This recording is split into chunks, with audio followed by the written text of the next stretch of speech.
आज के इस वीडियो लेसन का आगाज में एक बहुत ही कॉमन बट बहुत ही इंपॉर्टेंट एमसीक्यू से करता हूं। एमसीक्यूज है कि the nature of NAD and FAD is. आपने एनएडी और एफएडी की केमिकल नेचर बतानी है। ऑप्शन है आपके पास alpha coenzymes, beta dinucleotide, charlie nucleic acid and delta both A and B. So आप इस क्वेश्चन का आंसर ढूंढें। मैं आज के इस टॉपिक का आगाज करने जा रहा हूं।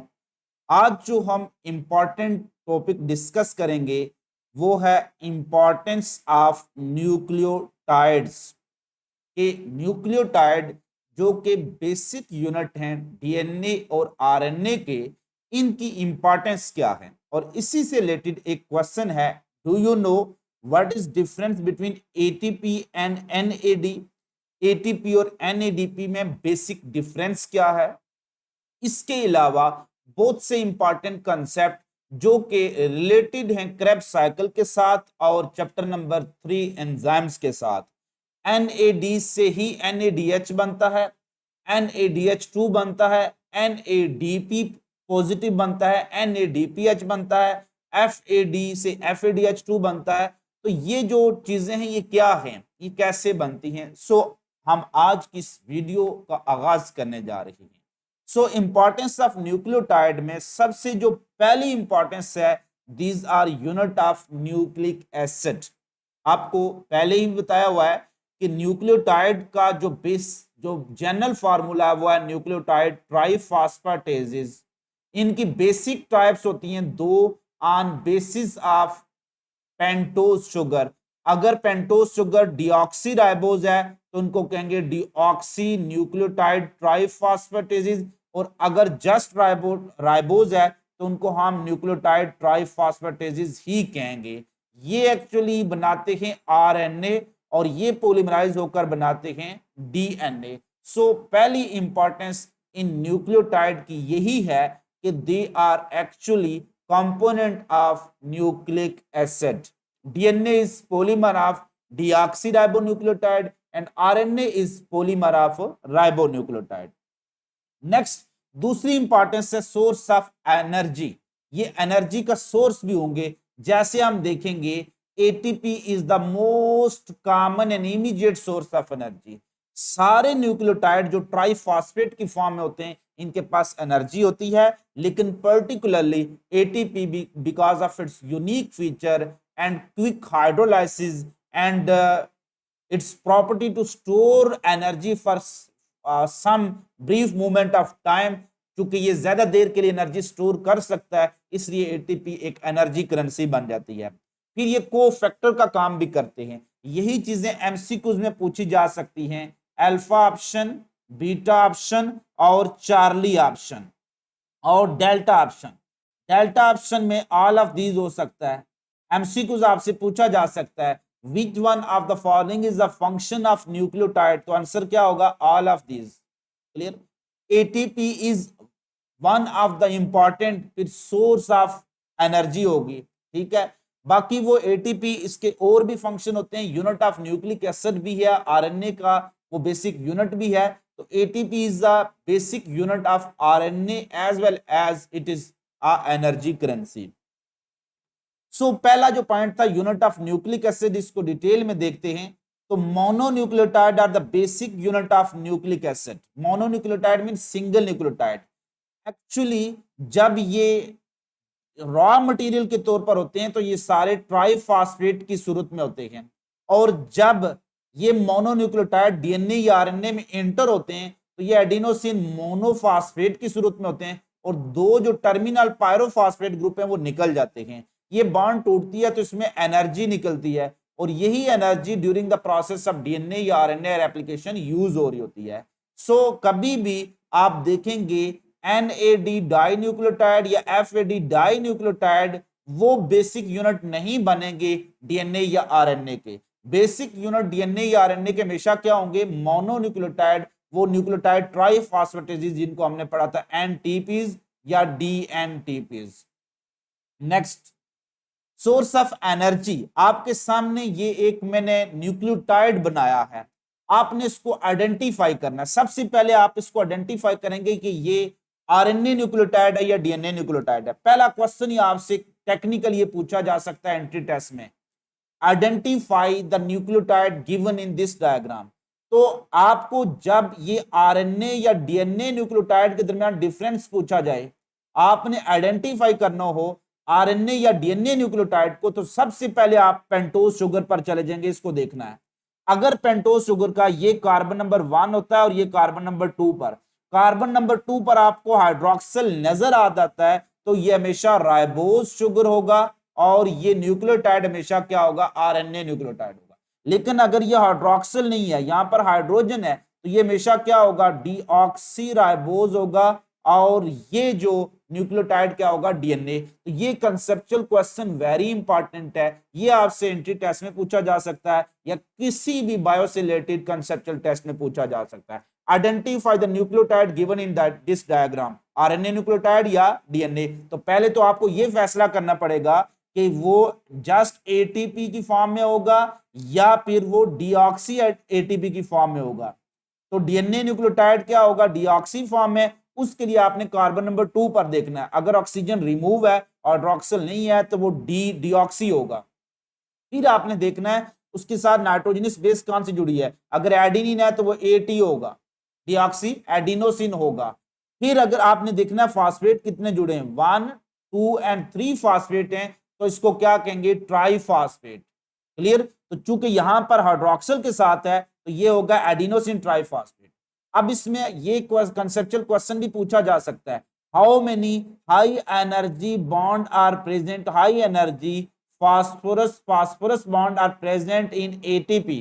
तो हमेशा 2 फास्फोरस हाई एनर्जी बॉन्ड होती हैं, जैसे ये phosphorus to phosphorus high energy bond है या ये phosphorus to phosphorus high energy bond है।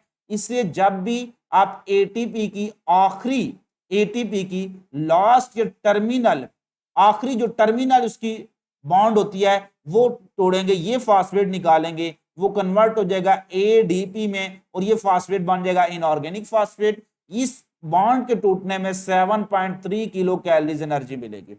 सो just break down of last terminal group of this ATP या terminal phosphate from ATP release a great deal of energy and approximately 7.3 kilo calories energy and this energy is utilized by cell।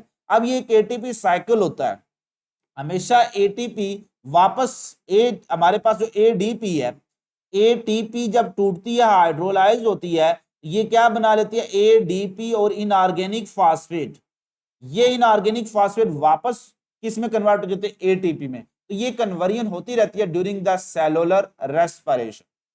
तो spent energy, जो energy use हो सकी है, वो किस form में होती है, एडीपी की फॉर्म में, और जो एनर्जी करेंसी है वो क्या है, एटीपी। याद रखना एटीपी में मैक्सिमम एनर्जी है, एडीपी में उससे कम, और एएमपी एडिनोसिन मोनोफॉस्फेट में उससे कम। आप ज्यादा से ज्यादा इसके 2 फास्फेट निकाल सकते हो, एटीपी में से एक फास्फेट निकालकर एडीपी में कन्वर्ट हो जाएगा और एडीपी में से दूसरा फास्फेट भी आप निकाल सकते हो, क्योंकि फास्फोरस हाई एनर्जी जो बॉन्ड है यही 2 टूट सकती हैं। तो how many high energy phosphorus bond are present in ATP, 2। Clear. तो यही 2, पहली जो फास्फोरस और इस शुगर के साथ बॉन्ड होती है ये फास्फोएस्टर लिंकेज होती है। तो first phosphorus is attached with pentose sugar through फास्फोएस्टर linkage, while first phosphorus is attached with second phosphorus through phosphorus high energy bond, जिसको TLD bond कह रहे होते हैं। That is the reason because ATP store energy and quickly release energy when hydrolyzed in water, it serve as a energy currency। So energy currency of cell हमेशा क्या होगा, ATP। Currency वो होती है जिसको आप यूज कर सकते हैं। क्लियर। हम डॉलर को बेशक घूम के फिर रहे हैं पाकिस्तान में, तो डॉलर आप किसी भी शख्स को देंगे, वो आपको डॉलर पर कोई चीज नहीं देगा, वो कहेगा पहले एक्सचेंज करवा के लाएं, आप इसको अपनी करेंसी में कन्वर्ट करवाएं। तो करेंसी हमेशा वो चीज होती है जो आप यूज कर रहे होते हैं। नेक्स्ट है कोफैक्टर। याद रखना कि आप निकोटिनामाइड एडेनिन डाइन्यूक्लियोटाइड, ये आप बहुत ज्यादा पढ़ेंगे। NAD is converted into NADH, ये क्रेब्स साइकिल, ग्लाइकोलाइसिस, वहां पर रेस्पिरेटरी चेन में आप बहुत ज्यादा पढ़ेंगे। इसी तरह से NADP को पढ़ेंगे, NADP पॉजिटिव को पढ़ेंगे, ये कन्वर्ट हो जाएगा NADPH2 में। क्लियर? तो सो ये जो NADP, इसी तरह से आप तीसरा भी पढ़ेंगे FAD, वो कन्वर्ट हो रहा होगा किसमें? FADH2 में। तो ये कन्वर्जन, ये NAD, FAD, NADP और FAD क्या है? एक्चुअली ये डाइन्यूक्लियोटाइड है। इनका नाम, फुल नाम क्या है? N for nicotinamide, nicotinamide, A for adenine और D फॉर डाइन्यूक्लियोटाइड। एक्चुअली ये डाइन्यूक्लियोटाइड है। NAD is the dinucleotide, it is abbreviated as NAD। Full name इसका क्या होगा? Nicotinamide adenine dinucleotide, abbreviated as NAD। और दूसरा क्या? FAD, FAD for flavin adenine dinucleotide, both are dinucleotide. So पहला जो क्वेश्चन था, जो स्टार्ट में जिससे लेक्चर स्टार्ट किया था कि nature of NAD and FAD क्या है, नेचर मीन उसकी क्या है, वो क्या, कौन सा बायोमॉलिक्यूल में आता है, तो वो एक्चुअली डाइन्यूक्लियोटाइड है। तो नेचर ऑफ NAD और FAD क्या है? डाइन्यूक्लियोटाइड। बट देयर फंक्शन क्या है? Act as coenzyme, cofactor.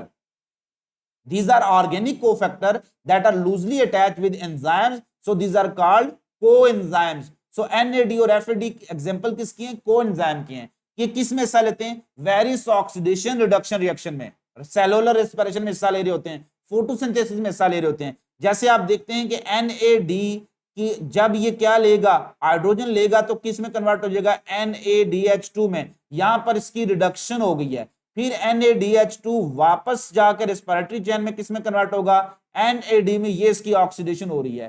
तो एक्चुअली ये ऑक्सीडो रिडक्टेजेस एंजाइम्स की क्या होती हैं? कोएंजाइम होती हैं। सो NAD एंड FAD, FAD क्या होता है? Flavin adenine dinucleotide. ठीक है, ये भी एक डाइन्यूक्लियोटाइड है। इसमें एक नाइट्रोजनस बेस फ्लेवन वाला न्यूक्लियोटाइड होता है और दूसरा एडेनिन वाला होता है।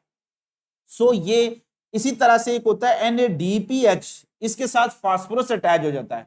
यही NAD के साथ आप फास्फोरस जोड़ दें, nicotine amide dinucleotide, adenine dinucleotide phosphate, तो वो NADP बन जाता है। It is actually oxidation reduction agent of photosynthesis. तो which one of the following is involve in photosynthesis? वो NADPH2 होगा, NADP होगा, P वाला होगा। ये वेरी इंपॉर्टेंट है। मैं हिंट बता देता हूं बच्चों को, बेटा जो P for photosynthesis, P for phosphate, तो P वाला जो NAD होगा ना, nicotine amide adenine dinucleotide phosphate, वो हमेशा किस में हेल्प करेगा? वो किस में हेल्प करेगा? वो हेल्प करेगा फोटोसिंथेसिस में। बाकी NAD और FAD are oxidation reduction agent that are involved in cellular respiration. So ये एक स्ट्रक्चर मैंने यहां पर आपके सामने बनाई है, NAD की स्ट्रक्चर है। देखें ये क्या है? एडेनिन, ये क्या? Ribose sugar. सो ये क्या होगा? एडिनोसिन, ये RNA न्यूक्लियोटाइड है, ये फॉस्फेट है। तो यहां तक ये एक न्यूक्लियोटाइड है। ये कौन सा न्यूक्लियोटाइड है? एडेनिन न्यूक्लियोटाइड है। दूसरा न्यूक्लियोटाइड देख लें, ये भी क्या है? Pentose sugar. इसके साथ भी क्या है? Phosphate group. और इसके साथ क्या जुड़ा हुआ? निकोटीन अमाइड ग्रुप लगा हुआ है। ये पूरा ग्रुप क्या है? Nicotine amide. सो ये दूसरा न्यूक्लियोटाइड बन गया। तो एक निकोटीन अमाइड न्यूक्लियोटाइड है और दूसरा एडेनिन न्यूक्लियोटाइड, दोनों आपस में जुड़ते हैं थ्रू फास्फोडाइएस्टर लिंकेज, तो क्या बन जाएगा? Dinucleotide. नाम क्या उसका होगा? NAD, निकोटीन एडेनिन, क्योंकि ये एडेनिन न्यूक्लियोटाइड है, ये निकोटीन न्यूक्लियोटाइड है, तो निकोटीन एडेनिन डाई न्यूक्लियोटाइड। अब यहां से कंसेप्चुअल क्वेश्चन पूछा जा सकता है, how many phosphodiester linkages are present in NAD? क्योंकि डाई न्यूक्लियोटाइड है तो 2-1 करेंगे तो एक फास्फोडाइएस्टर लिंकेज इसमें मौजूद होगी। नेक्स्ट है फ्लेवन एडेनिन डाइन्यूक्लियोटाइड। अब फ्लेवन एडेनिन डाइन्यूक्लियोटाइड, ये देखें फ्लेवन मोनोन्यूक्लियोटाइड कैसे बनता है। यहां पर काबिल जिक्र बात यह है कि बाकी में देखें कि पेंटोज शुगर रिंग फॉर्म में होता है, लेकिन फ्लेवन मोनोन्यूक्लियोटाइड में पेंटोज शुगर स्ट्रेट चेन में है। तो ये क्या है? एक पेंटोज शुगर है, ये एक शुगर है जिसके साथ एक फ्लेवन ग्रुप लगा हुआ है। ठीक है, ये फ्लेवन ग्रुप जब इस न्यूक्लियोटाइड के साथ जुड़ता है, बाकी फॉस्फेट है, तो इसका नाम होगा फ्लेवन। ये पूरा इसको क्या कहेंगे? राइबोफ्लेवन, या इसको कहेंगे फ्लेवन मोनोन्यूक्लियोटाइड, फ्लेवन मोनोन्यूक्लियोटाइड। दूसरी तरफ उसी तरह से क्या है, ये एडिनिन है, ये उसका न्यूक्लियोटाइड है, तो एडिनोसिन मोनोफॉस्फेट ये एडिनोसिन न्यूक्लियोटाइड होगा। जब ये दोनों जुड़ते हैं इनके दरमियान फिर फास्फोडाइस्टर लिंकेज बन जाती है, तो ये बन जाता है फ्लेवन एडिनिन डाइन्यूक्लियोटाइड। यानी एक न्यूक्लियोटाइड एडिनिन है, दूसरा किसका है, फ्लेवन राइबोफ्लेवन न्यूक्लियोटाइड है, दोनों मिलकर जो क्या बनाते हैं, FAD. So what is difference between FMN और what is difference between FAD? FMN is single nucleotide mononucleotide, FAD is dinucleotide। FMN जब कंबाइन करेगा एडिनिन AMN के साथ, एडिनोस AMP के साथ, वो क्या बन जाएगा, FAD बन जाएगा। सो ये भी एक ऑक्सीडेशन रिडक्शन रिएक्शन में हिस्सा लेने वाला इंपॉर्टेंट न्यूक्लियोटाइड है। यहां पर लास्ट पर एक एमसीक्यूज आपके साथ शेयर कर देता हूं। Which one of the following is oxidation reduction या which one of the following is an important coenzyme involved in cellular respiration? NAD and FAD both answer होगा। which one the following is involved in photosynthesis? तो फिर answer क्या होगा, NADP। इस पर बाद में डिटेल में ट्रिकी क्वेश्चन भी बनाऊंगा। सो आज का ये वीडियो लेसन यहां तक इख्तिताम पजीर होता है। अपना बहुत ज्यादा ख्याल रखिएगा, खुश रहिएगा, खुश रखिएगा, दुआ में याद रखिएगा। अल्लाह हाफिज, अल्लाह नेगहबान।